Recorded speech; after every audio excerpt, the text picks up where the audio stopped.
Hello guys, আজকে আমি আপনাদের শেখাবো কিভাবে ডেজার্ট ইগল দিয়ে একটা গুলি দিয়ে কিভাবে এনিমিকে মারা যায়। তো চলো লন উল্পে যাওয়া যাক।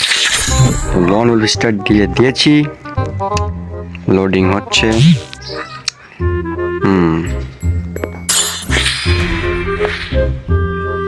কার গান? আমার। এই দেখুন ডেজার্ট ইগল নিয়ে নিলাম। এবার যত এমো আছে সব ফেলে দিতে হবে। আর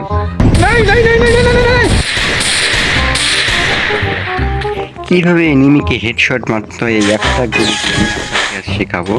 চলো না দেখা যাক। ভাই মর গে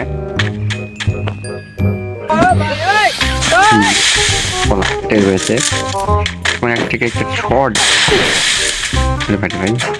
ভাই পিছন দিয়ে করবে। একটা গুলি দিয়ে এনিমিকে মারতে হবে গাছ। একটা ভাই আমি হকার।